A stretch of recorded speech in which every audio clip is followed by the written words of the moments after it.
நாய்கள் வெர்சஸ் மனிதர்கள் கான்செப்டில் எஸ்பி சக்திவேல் இயக்கத்தில் ஆக்ஷன் த்ரில்லர் ஜானரில் உருவாகியுள்ள அலங்கு திரைப்படம் வரும் டிசம்பர் 27ஆம் தேதி முதல். அரசியலை வெறுப்போட அணுகிற பல இளைஞர்களுக்கு ஒரு நம்பிக்கை சுடர்னா அது தோழர் நல்லக்கண்ணு ஐயா தான். அவரோட சின்ன வயசுலயே காந்தியால் ஈர்க்கப்பட்டு வெள்ளையனே வெளியேறு இயக்கத்துல கலந்துக்கிட்டு சுதந்திரத்துக்காக போராடிய ஒரு சுதந்திர போராட்ட வீரர்.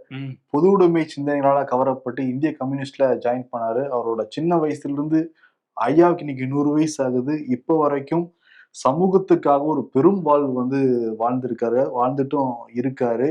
தொழிலாளர் போராட்டம், விவசாய போராட்டம், தாமிரபரணி பாதுகாப்பு போராட்டம், எந்த போராட்டம்னாலும் சரி வயசை பொருட்படுத்தாம களத்துல நிக்கிற முதல் நபர். மக்களும் சரி, மாற்று கட்சியினரும் சரி, எல்லாராலும் நேசிக்கப்படுற ஒரு தலைவர். ஐயாவை பத்தி நினைச்சு பாக்குறப்பே அவரோட எளிமையான உடைதான் டக்குன்னு நமக்கு முன்னாடி வரும். ஒரு வெள்ளை சேட்டை, ஒரு வெள்ளை வேஷ்டி, ஒரு ரப்பர் செருப்பு, வேர்த்து களைத்த ஒரு முகம் ஐயாவோடது. ஆமா, அவர் பாதங்கள் படாத கிராமங்களே இல்லை அப்படின்லாம் சொல்லுவாங்க தமிழ்நாட்டுல. அரசியல்வாதி அப்படின்னாலே இப்போ நம்ம கண்ணுக்கு ஒரு அடையாளமா மாறி இருக்க விஷயம் பணம், பதவி. இந்த காலகட்டத்திலையுமே தோழர் நல்லக்கண்ணு ஐயாவை நினைக்கும் போது அவரோட எளிமை, நேர்மை, மக்கள் பணி இதுதான் ஞாபகத்துக்கு வரும். அவருக்கு தகைசால் தமிழர் விருது கொடுத்தப்ப அந்த 10 லட்சம் ரூபாய் பரிசு தொகையோட சேர்த்து 5000 ரூபாய் கொடுத்து இது மக்கள் பணிக்காக வச்சுக்கோங்கன்னு தமிழ்நாடு அரசுக்கே திரும்ப கொடுத்தாரு. கட்சியில இருந்து அவருக்கு 1 கோடி ரூபாய் கொடுத்தப்பையும் இதை மக்கள் பணிக்கும் கட்சி பணிக்கும் பயன்படுத்துங்க அப்படின்னு சொன்னாரு. தன்னலமற்ற ஒரு தூய்மையான ஒரு தலைவராக தான் நம்ம நல்லக்கண்ணு ஐயாவை பார்க்க முடியும்.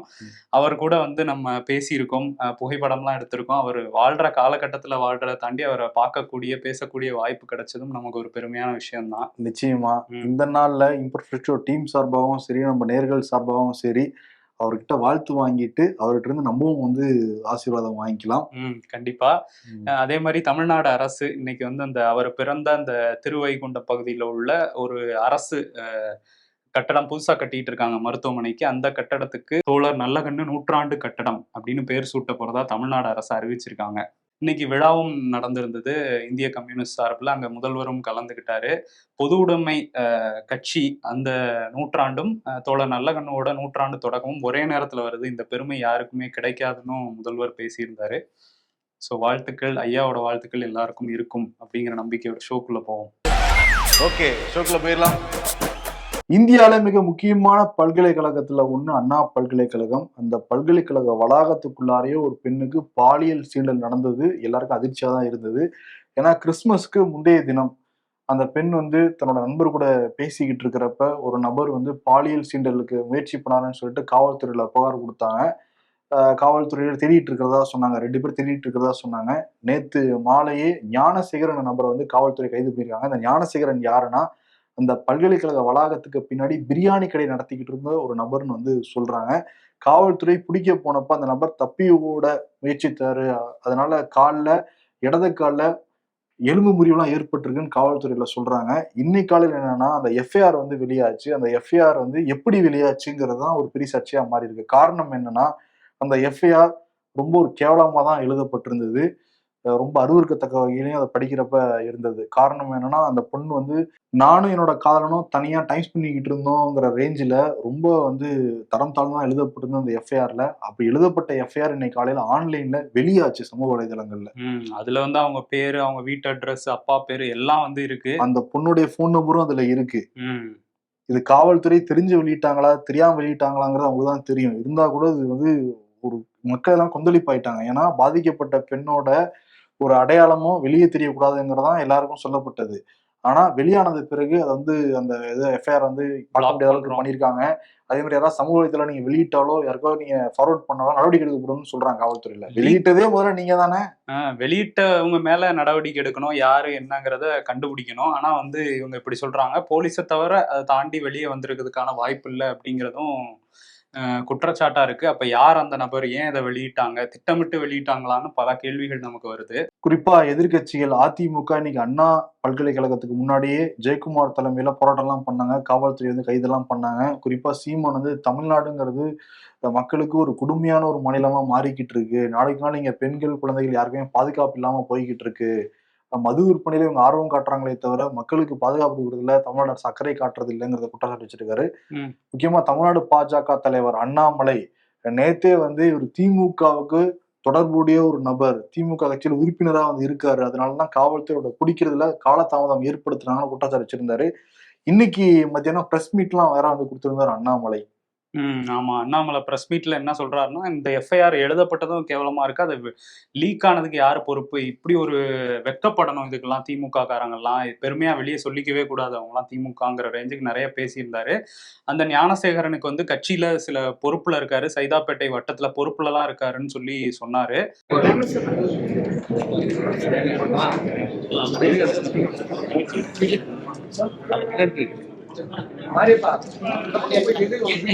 திமுக ஆட்சியிலிருந்து போற வரைக்கும் மக்கள் கோரிக்கை வைக்கணும். நீங்க பாத்துக்கங்க, நாங்க திரும்பி எலெக்ஷன் பணம் எல்லாம் கொடுப்போம். 1000 கோடி கொடுக்க எல்லாம் பணம் கொடுக்காம தான் மறுபடியும் எலெக்ஷன் நிற்போம். சரி போறது கிடையாது. திமுக ஆட்சியிலிருந்து வெளியே போற வரைக்கும் வருந்தாங்க. இன்னி பார்த்துதான் வாங்க. நம்ம விசாரிச்ச வரையும் அவர் ஒரு திமுக அனுதாபி. நிறைய அமைச்சர்களோட, அதுவும் குறிப்பா மா சுப்பிரமணியனுக்கு சால்வை போர்த்துற மாதிரி, அவருக்கு பூங்கொத்து கொடுக்குற மாதிரி, இந்த மாதிரியான புகைப்படங்கள்லாம் இருக்கு.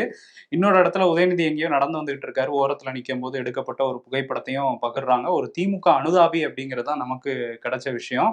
இதுல வந்து அண்ணாமலை என்ன சொல்றாருன்னா, நாங்க எவ்வளவு போராட்டம்லாம் நடத்திட்டோம், சும்மா கைது பண்ணி எங்களை மண்டபத்துல அடைப்பாங்க, இனிமே நாங்க அப்படி பண்ண மாட்டோம்.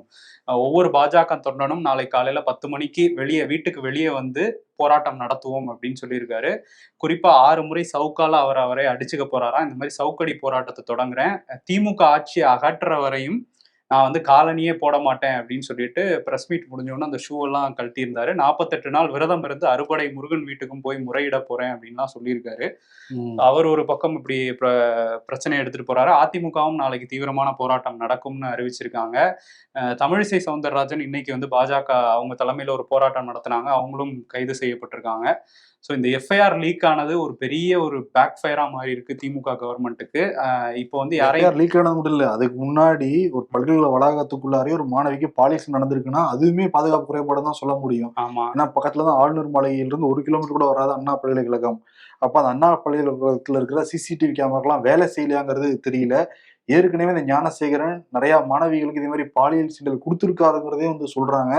காவல்துறை வந்து அவரோட மொபைல் செக் பண்ணி பாக்குறப்ப நிறைய வீடியோக்கள் இருந்ததாகவும் சொல்லியிருக்காங்க. அதை ஏற்கனவே நிறைய குற்றச்சாட்டு இருக்கு அப்படின்னா அவரை காவல்துறை தொடர்ந்து கண்காணிப்புல வச்சிருப்பாங்கல்ல, ஏன் அவரை வைக்கவே இல்லைங்கிற ஒரு கேள்வி மக்களுக்கு எல்லாம் வந்து செய்யும். அமைச்சர்களோட போட்டோவை பார்த்தா காவல்துறை என்ன பண்ணுவாங்க, ஓ பெரிய ஆள் போல இவருன்னு நினைச்சிட்டு அவரை வந்து கண்காணிப்புல இல்லாம வச்சுக்கிட்டதுதான் இவ்வளவு பெரிய பிரச்சனைக்கும் காரணம் அப்படிங்கிறது தெரிய வருது. இதுல வந்து சட்டத்துறை அமைச்சர் ரகுபதி இன்னைக்கு ஒரு பிரஸ் மீட் கொடுத்து அவர் திமுக காரரே இல்ல, எங்களுக்கு எத்தனையோ பேர் வந்து சால்வை பொறுத்துறாங்க, எல்லாரையும் நம்ம யாருன்னு பாத்துக்கிட்டு இருக்க முடியுமா, அவங்கள வந்து தள்ளி வேணா போர்த்தாதீங்கன்னு சொன்னா அவங்க தள்ளி விட்ட அமைச்சர்லாம் நீங்க தான் செய்தி போடுவீங்கன்னு வந்து அப்படியே அந்த எப்பவும் ஒரு பிளேம் கேம் ஆடுவாங்களா அந்த மாதிரி பண்ண ஆரம்பிச்சிருக்காங்க. இதுல வந்து அவர் என்ன சொல்றாருன்னா, இந்தியாவிலே பாதுகாப்பான மாநிலம் தமிழ்நாடு தான், இதை வந்து அரசியலாக்க வேணாம், நாங்க மிக விரைவில் நடவடிக்கை எடுத்து கைது பண்ணியிருக்கோம்னு சொல்றாங்க. இன்னொரு சில விஷயங்கள் என்னன்னா, வாக்குமூலம் கொடுத்ததாகவும் அந்த மாணவி, அதுல வந்து அவர் போன்ல யாருக்கோ பேசி சார் கூட நீ இருக்கணும்லாம் மிரட்டினதா வந்து சொல்றாங்க. அந்த சார் யாரு, அவர் எதுவும் காப்பாத்த பாக்குறீங்களாங்கிறதும் எதிர்கட்சிகளோட கேள்வியா இருக்கு. இப்ப அண்ணா பல்கலைக்கழகம் என்ன சொல்றாங்கன்னா, நாங்க வந்து சிசிடிவி கேமராக்கள் அதே மாதிரி செக்யூரிட்டிஸ் எல்லாத்தையும் பலப்படுத்த போறோம், மாணவ மாணவிகளோட பாதுகாப்பு தான் எங்களுக்கு முக்கியம்லாம் சொல்றாங்க. அதுக்கு முன்னாடியே வந்து எடுத்திருக்கலாம் பல்கலைக்கழகம். இப்ப இந்த விஷயங்கிறது தமிழ்நாட்டுல ஒரு தீவிரமா தான் மாறி இருக்கு. நிச்சயமா அந்த குற்றவாளிக்கு ரொம்ப கடுமையான தண்டனை கொடுக்கணும். அதுல யார் யாரெல்லாம் இன்வால்வ் இருக்காங்களோ எல்லாருக்கும் தண்டனை வந்து கொடுக்கணும். முக்கியமா இந்த எஃப்ஐஆர் வெளியிட்ட காவல்துறை மேலே நடவடிக்கை வந்து எடுக்கணும். அது எப்படி ஃபோன் நம்பரு, அட்ரஸ், அவங்க அப்பா பேரு, ஊரு, தெரு எல்லாமே போட்டா நீங்க வந்து பப்ளிக்கா வெளியிடுவீங்க? அதெல்லாம் தானே எஃப்ஐஆர் எழுதப்பட்ட விதம். சத்தியமா அவங்களுக்கு ஒரு பெண் குழந்தை இருந்தா அப்படி எழுதியிருப்பாங்களா, கை வருமாங்கிறதே நமக்கு தெரியல. ஒரு வளாகத்துக்குள்ளாரையே மாணவிகளுக்கு பாதுகாப்பு இல்லை, பெண்களுக்கு பாதுகாப்பு இல்லைன்னா வெட்ட வழியில பாதுகாப்பு இருக்கவா செய்யும்? ஏன்னா குற்றவாளிகளுக்கெல்லாம் துளிர்விட்டு போச்சு, போதை வேற தமிழ்நாட்டில் ரொம்ப அதிகமாகி போச்சு, கட்டுப்படுத்த முடியலையாங்கிறது இருக்கு காவல்துறையினால. இப்ப இன்னொரு வீடியோ வேற பயங்கர வைரல் ஆகிட்டு இருந்து சமூக வலைதளத்துல. காரணம் என்னன்னா, அந்த கடலூர் பகுதியில குறிஞ்சிப்பாடிங்கிற பகுதியில இந்த வீடியோ வந்து எடுக்கப்பட்டிருக்கு.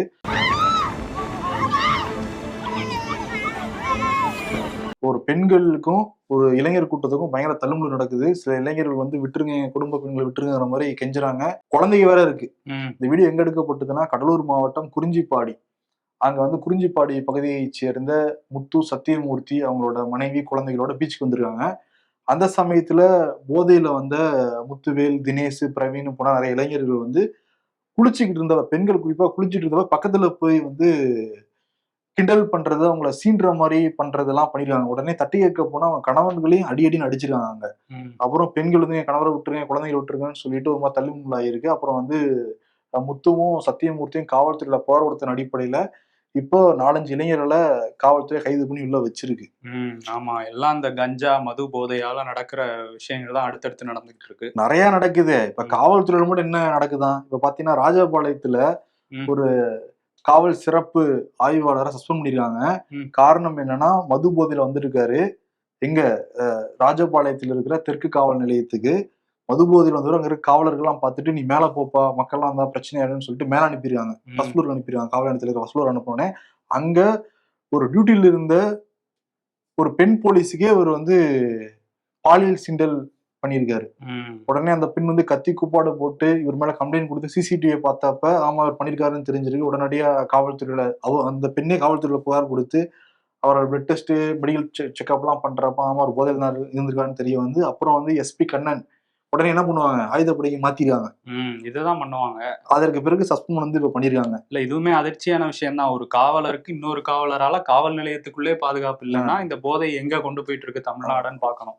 பல்கலைக்கழகத்துக்குள்ளார பெண்களுக்கு பாதுகாப்பு இல்ல, போலீஸ் ஸ்டேஷன்லயே பாதுகாப்பு இல்ல, பீச்ல பாதுகாப்பு இல்ல. இன்னொரு பக்கம் வந்து என்னன்னா கர்நாடகா அந்த வண்டி எண் கொண்ட ஒரு லாரியை பிடிச்சிருக்கு மதுரையை சேர்ந்த காவலர்கள். எவ்வளவுனா சுமார் 1400 கிலோ கூல் லீப்பு மட்டும் முடிச்சிட்டாங்களாம். அதுல நிறைய புகையிலை பொருட்கள், குட்கா பொருட்கள் ஏகப்பட்டதை பறிமுதல் வேற பண்ணிருக்காங்க. இது பிடிக்கப்பட்டது ஒரு லாரி, இன்னும் பிடிக்காம தமிழ்நாட்டுல எவ்வளவு புழங்கிட்டு இருக்குன்னு வேற தெரியல. ஆமா, அதான் எல்லா இடத்துலயும் இந்த மாதிரி தடை செய்யப்பட்ட போதைப் பொருட்கள் வந்து பரவி போய்கிட்டு இருக்கு. இன்னொரு விஷயம் என்னன்னா, அன்புமணி ராமதாஸ் அவர் என்ன சொல்றாருன்னா, இங்க தமிழ்நாடுன்னு பேர் வச்சது கஞ்சா நாடுன்னு மாத்திரலாம். இது ஒரு சிறு தொழில் மாதிரி எடுத்து நிறைய பேர் பண்ண ஆரம்பிச்சிட்டாங்க. ஸ்கூலு, காலேஜ் எல்லா இடத்துலயும் விற்கிறாங்க. இது வந்து பெரிய விஷயமா மாறிக்கிட்டு இருக்கு. இது தமிழ்நாடு அரசு உடனடியா கண்காணிக்கணும்லாம் சொல்லியிருக்காரு. சீமானை தான் சொல்றாரு, தமிழ்நாட்டுல நிறைய விபத்துகள் நடக்குது. முக்கியமா மது போதையில இந்தியா லெவல்ல 3வது விபத்து நடக்குது தமிழ்நாட்டுல தான் நடக்குது. முதல்ல போதையை நிப்பாட்டணும்னு அவரும் கோரிக்கைலாம் வைக்கிறாரு. மக்கள் அதான் கோரிக்கை வைக்கிறாங்க. இவ்வளவு தூரம் சீரழிவுக்கு காரணம் போதை தான். அதை கட்டுப்படுத்துறாங்க கேட்ட கட்டுப்படுத்தாம வந்து மறைமுகமா வந்து மீட்டிங்கை போட்டு டாஸ்மாக் சேல்ஸை இன்க்ரீஸ் பண்ணணும் அப்படின்னா எங்க போய் முடியும்? இப்படிதான் வந்து முடியும். ஆமா, இந்தியா வந்து ஒரு முன்னேறிய மாநிலமா இருக்கும்போது அதை பின்னாடி இழுத்துட்டு போயிட்டு இருக்கு இந்த போதையும் கஞ்சாவும். மதுரை டங்ஸ்டன் விவகாரத்துல சொல்லவா மாட்டேங்குது திமுக. ரெட்டை வேடம் போட்டு மக்கள் கண்டுபிடிச்சிட்டாங்க. எதிர்ப்பு காட்டுனா பிரோஜனம் இல்லைன்னா இப்ப எதிர்ப்பு காட்டட்டும் இனிமேல். ஆமா, காட்டுவாங்க. அது அந்த விஷயத்துக்கு மட்டும் துரைமுருகன் வந்து அப்படி சொல்லி சமாளிச்சிருக்காரு. இப்ப என்னன்னா அந்த டங்ஸ்டன் விவகாரத்துல திமுக கூட்டணியில இருக்கிற சு வெங்கடேசன் எம்பி அவர் வந்து என்ன சொல்றாருன்னா, ஒன்றிய அரசோட சூழ்ச்சியால இந்த விஷயங்கள்லாம் நடந்துகிட்டு இருக்கு. இந்த திட்டத்தை முழுமையா ஒன்றிய அரசு கைவிடுற வரையும் இந்த பகுதி மக்கள் போராடிட்டே தான் இருப்பாங்க அப்படிங்கிற மாதிரி பதிவெல்லாம் போட்டிருக்காரு. துரைமுருகனுக்கு எதுவும் கேள்வி கேட்கலையா சு வெங்கடேசன்? இல்ல, அது கேட்கல. அவர் ஒன்றிய அரசு மட்டும்தான் அது காரணம் சொல்றாரு. நேற்று வாஜ்பாயோடைய பிறந்த தினம். பாஜக தலைவர் நட்டா வீட்டுல என்டிஏ கூட்டணி தலைவர்லாம் ஒண்ணு சேர்ந்து பேசியிருக்காங்க. நட்டா, அமித்ஷா, HD குமாரசாமி, சந்திரபாபு நாயுடு. நிதிஷ்குமார் வந்தாரா? நிதிஷ்குமார் வரல. அவர் ஏன் எல்லாத்துக்கும் ஆப்சென்ட் ஆயிடுறாரு? அவர் மட்டும் வரல, பட் ஒரு கட்சி சார்பா வந்து நிறைய பேர் எல்லாம் கலந்துக்கிட்டாங்க. இவங்க எல்லாருமே ஒரே நாடு ஒரே தேர்தலுக்கு ஆதரவா இருக்காங்க. அடுத்து எப்படி நம்ம 2047 இந்தியா வளர்ந்த நாடா மாத்த போற டிஸ்கஷன்லாம் அங்க பண்ணிருக்கிறதா சொல்றாங்க. இதெல்லாம் நம்புற மாதிரியா இருக்கு? 2047 எப்படி நம்ம கூட்டணி இன்னும் வலுவாக்குறதுன்னு வேணா பேசியிருப்பாங்க. சரி, இப்ப என்னன்னா நிதிஷ்குமார், இவர் நவீன் பட்நாயக் 2 பேருக்கும் வந்து பாரத ரத்னா கொடுத்தே ஆகணும்னு ஒத்த காலில் நிக்கிறாரு மத்திய அமைச்சர் கிரிராஜ் சிங். அவர் என்ன சொல்றாரு, பீகார்ல நிதிஷ்குமார் நிறைய வளர்ச்சி திட்டங்களை கொண்டு வந்திருக்காரு, ரோடு கொண்டு வந்திருக்காரு, ஸ்கூல் கொண்டு வந்திருக்காரு, அவருக்கு கொடுக்காம வேற யாருக்கு பாரத ரத்னா கொடுக்க முடியும்னு கேக்குறாரு. நிதிஷ்குமார் மட்டும் தான் கொண்டு வந்தாரா? மற்ற மாநில முதல்வர்கள்லாம் அது பண்ணலையா? லாலு பிரசாத் யாதவ் எல்லாம் கூட பீகார்ல முதல்வரா இருந்தாரு. ஆனா இவர் தான் எல்லாம் பண்ணியிருக்காருன்றாரு. ஆனா இவர் ஆட்சி காலத்துல ஒரு 30 பாலம் அடிச்சுட்டு ஓடுனதை பார்த்தோம். அதுக்குதான் கொடுக்க சொல்றாரான்னு தெரியல. அது பத்தாதுன்னு இப்ப நவீன் பட்நாயக் கூட்டணியில இல்ல, அவங்க வேற இவங்க மேல ஏதோ தப்பு நடந்திருக்குலாம் பிஜேபிக்கு எதிராக பேசிட்டு இருக்காங்க. ஆனா அவருக்கும் கொடுக்கணும்னு சொல்லி ஒரு சொல்றாரு. சரி, அப்ப சந்திரபாபு நாயுடு மட்டும் என்ன தக்காளி தொக்கா? அவரு தானே பாலம் கட்டி இருக்காரு. ஒரு மாநிலத்துல 3 தலைநகரை வேற நியமிக்கணும்னு இன்னும் போராடிக்கிட்டு இருக்காரு அவரு. ஆமா, இத்தனைக்கும் வந்து ஒடிசால வந்து இவங்கதான் நவீன் பட்நாயக வீட்டுக்கே அனுப்புனாங்க பிஜேபி. இப்போ வந்து கொடுக்கணும், பாரத ரத்னா கொடுக்கணும்னு சொல்றாரு. எல்லாம் 9 மாநிலங்களவை எம்பிக்களை வச்சிருக்காரு நவீன் பட்நாயக். அதுல 2 பேரை இப்ப பிஜேபி பக்கம் தள்ளிட்டாங்க. மீதி 7 பேரையும் இங்கிட்ட இழுத்துக்கிட்டு இருக்காங்க. சரி, அந்த கோவத்துல இருப்பாரு, இதை சொல்லி வைப்போம்னு சொல்றாரான்னு தெரியல. இல்ல நவீன் பட்நாயக் கூப்பிடுறாங்களாங்கிறது வேற தெரியல. அது வேற தெரியல. இன்னொரு விஷயம், இவர் 2 பேரை சொல்றாருல்ல. ஒருத்தர் வந்து குஜராத்தையும் மேம்படுத்தி அங்க வந்து பாலங்கள் கட்டி இதெல்லாம் கட்டி இப்ப வந்து இந்தியாவுக்குமே மேம்படுத்திக்கிட்டு இருக்காரு. அவரை சொல்ல மாட்டேங்கிறாரு. பாரத ரத்னாவா? கிரிராஜ் சிங். அவருக்கு தலைவரே அவர் தான், மோடி. அவரை விட்டுட்டாரு. சொல்லக்கூடாதுன்னு நினைக்கிறேன் புரோட்டோகால் படி. இதை இன்ஸ்ட்ரக்ஷன் கொடுத்துருப்பாங்களா இருக்கட்டும். இப்ப நம்மளோட அசைன்மெண்ட் நவீன் பட்நாயக் தான் குறி வைங்க அங்க. ஆமா, அப்படி சொல்லியிருக்கலாம். அதே மாதிரி பாஜக அரசாங்கம் மாடுகளுக்காக நிறைய விஷயங்கள் பண்ணுவாங்க அவங்க ஆள்ற மாநிலங்கள்ல. இப்ப என்ன பண்ணிருக்காங்கன்னா, ஒரு நல்ல விஷயம் தான் இது. என்னன்னா, National Highways Authority of India ஒரு அறிவிப்பை வெளியிட்டிருக்காங்க. நேஷனல் ஹைவேல நிறைய பக்கம் வந்து மாடுகள் வந்து படுத்து தூங்குறது, இல்லை அங்க படுத்திருக்குது, இதனால வந்து விபத்துகள் நிறைய நடக்கும்ல. அதெல்லாம் தடுக்கிறதுக்கு ஹைவேல அங்கங்க மாடுகளுக்கு தனியா ஒரு குடிசை மாதிரி ஏற்பாடு பண்ணி அங்க அவங்க அந்த மாடுகள் போய் இருக்கிற மாதிரி பண்ணலாம். இது வந்து விபத்துக்களை தடுக்கும்னு சொல்லி ஒரு விஷயம் கொண்டு வந்திருக்காங்க. இது இனிமேதான் நடைமுறைப்படுத்துவோம்னு சொல்றாங்க. மாடுகளுக்கு டோல்கேட் கட்டணமா இருக்காமா? அது இல்லைச்சுன்னா அதுக்கு சேர்த்து நம்ம தான் கட்டணும். இல்ல, மாடு பசுமாடு கிடையாது. பிஜேபி பத்தி பேசிக்கிட்டு இருக்கிறப்ப கர்நாடகா RR நகர் எம்எல்ஏ முனிரத்னா அண்மையிலதான் பாலியல் குற்றச்சாட்டுக்கு உள்ளாகி ஜெயிலுக்கு எல்லாம் போயிட்டு ஜாமீன்ல வெளியாயிருக்காரு. ஓகே. வந்தோடனே மக்களை பார்க்க வந்திருக்காரு. மக்கள் முட்டையை தூக்கி அடிச்சிருக்காங்க அவர் மேல. முட்டை தலையில அடிச்சு தெறிக்குது. அவன் போட்டோக்கெல்லாம் வெளியாயிருக்கு. இந்த சமயத்துல முட்டை வீசினாங்களே, ஒரு 3 பேர் கைது பண்ணிருக்காங்க கர்நாடகா காவல்துறை. காங்கிரஸ் அரசு இவர் மேல அடிச்சதுனால. இப்போ வந்து எனக்கு தெரிஞ்சு கர்நாடகா சிங்கம் அங்க போய் சாட்டையில அடிச்சுக்கோரா. அல்லு அர்ஜுனுடைய புஷ்பா 2 வெளியானதுல இருந்து பிரச்சனை தான். எப்பயுமே ஒரு படத்தை பத்தி ஒரு 3 நாள் இருக்கும் பாஸ் ஆச்சு, அதோட முடிஞ்சு போயிடும். தொடர்ந்து இன்னும் வந்து புஷ்பா 2 அல்லு அர்ஜுன் டாபிக் எடுத்துட்டே தான் இருக்கும். ஆமா, இப்ப அனுராக் தாக்கூர் அவருக்கு ஆதரவெல்லாம் கொடுத்துருக்காரு. அவர் வந்து இன்டர்நேஷனல் லெவலுக்கு இந்திய சினிமாவை உயர்த்திட்டு போயிருக்காரு. செம்மரம் கடத்தியா படத்தால உயர்த்திட்டு போயிருக்காரு.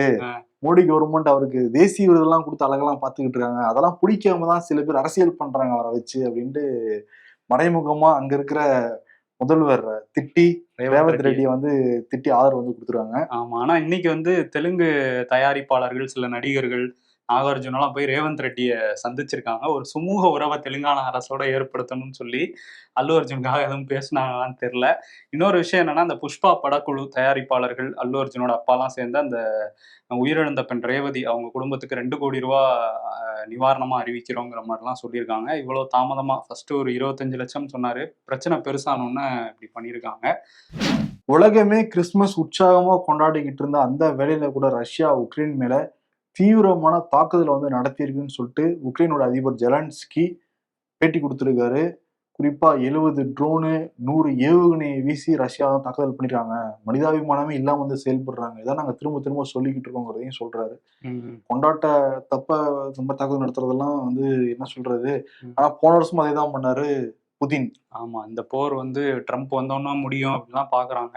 இன்னொரு விஷயம் என்னன்னா, ட்ரம்ப் அவர் என்னன்னா கிறிஸ்துமஸ் வாழ்த்து சொல்லும் போது ஜஸ்டின் ட்ரூடோ கனடாவோட பிரதமரா கவர்னர் ஆஃப் கனடாங்கிற மாதிரி நீங்க வந்து 51வது மாகாணமா எங்க பக்கம் வந்துருங்க, மக்களோட வரி எல்லாம் குறையும், வளமெல்லாம் பெருகும், எங்க பக்கம் வாங்கன்னு வந்து அவரை கவர்னர் இப்பவே போஸ்ட் எல்லாம் போட்டு இது பண்ணிட்டு இருக்காரு. அவரே ஆட்சி கவலை போகுதுன்னு சொல்லிட்டு ஜஸ்டின் ட்ரூடோவே ஒரு கலக்கத்துலதான் இருக்காரு. சரி, கனடா எதிர்த்துருமா அமெரிக்காவை, நாங்க சேர மாட்டோம் பண்ண மாட்டோம்னு. ஆமா, எதிர்ப்பு தெரிவிச்சாலுமே சாஃப்டான டோனா எதிர்ப்பு தெரிவிக்க முடியும். ஆமா, இதுல இன்னொரு விஷயம் என்னன்னா, அமெரிக்கால அந்த தேசிய பறவையா கழுக வந்து சொல்லியிருக்காங்க. தி பால்ட் ஈகிள் அப்படின்னு சொல்றாங்க. அந்த பகுதியில காணப்படுற அந்த வகை ஈகிள இனிமே தேசிய பறவை அப்படின்னு இருக்காங்க. கழுகார் அமெரிக்காலையும் இருக்காரு. நம்ம ஜூனியர் விடனுக்கு அடையாளம்னா அமெரிக்காவுக்கு அதுதான் அடையாளமா.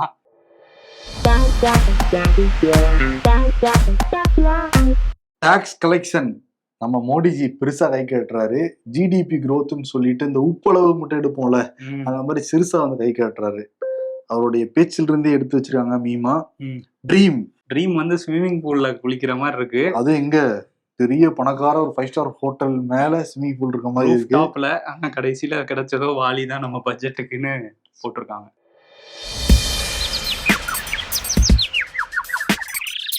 எந்த பொருளை எடுத்தாலும் 10 ரூபாய் என்பதன் லேட்டஸ்ட் வெர்ஷன் தான். எந்த பொருளை எடுத்தாலும் ஜிஎஸ்டி. பாஜக கூட்டணியில் இருந்து வெளியேற தயார் ஜி.கே. மணி. அடே கெஞ்சி கதறி வாங்கின கான்ட்ராக்ட் பாங்கிற மாதிரி போட்டிருக்காங்க. அரசியல்ல இதெல்லாம் சாதாரணமாப்பா. விருது முதலமைச்சர் மு.க. ஸ்டாலின் கொடுத்துடலாம். எஃப்ஐஆர், அந்த பெண்ணுடைய பெயர், முகவரி, போன் நம்பர் எல்லாமே வெளியாகிக்கிட்டு இருக்கு. இன்னொரு பக்கம் பல்கலைக்கழக வளாகத்துக்குள்ளாரே பாதுகாப்பு இல்லையா? காவல்துறை அப்பப்போ போய் செக் பண்ணுவாங்க, எல்லாம் செக்யூரிட்டிலாம் கரெக்டாக இருக்காங்க, அதெல்லாம் செக் பண்ணலையாங்கிற ஒரு கேள்வியுமே எழுந்திருக்கு. இன்னொரு பக்கம் கடலூர்ல குளிக்க போன ஒரு குடும்பத்துக்கு பாதுகாப்பு இல்லை. ஒரு பக்கம் காவல் நிலையத்தில் இருக்கிற பெண் காவலர்களுக்கே பாதுகாப்பு இல்ல. இவ்வளவு பிரச்சனை இருக்கு. இங்க கஞ்சா அதிகரிச்சுக்கிட்டு இருக்கு, போதை அதிகமாகிட்டு இருக்கு. இதெல்லாம் கண்காணிக்க வேண்டியவர் யாரு? காவல்துறை மந்திரி முதலமைச்சர் மு.க. ஸ்டாலின். கண்ணை கட்டிக்காதீங்க சார் நம்ம சொல்லிடலாம், கண்ணை கட்டி கொள்ளாதீங்கன்னு ஒரு விருதை கொடுத்துட்டு விடைபெறலாம். நன்றி. வித்தியாசமான கதைக்களத்துடன் எஸ்பி சக்திவேல் இயக்கத்தில் குணநிதி கதாநாயகனாக நடித்துள்ள திரைப்படம் அலங்கு. உண்மை சம்பவத்தை அடிப்படையாக கொண்டு உருவாகியுள்ள இப்படம் வரும் டிசம்பர் 27 முதல் திரையரங்குகளில் வெளியாகிறது.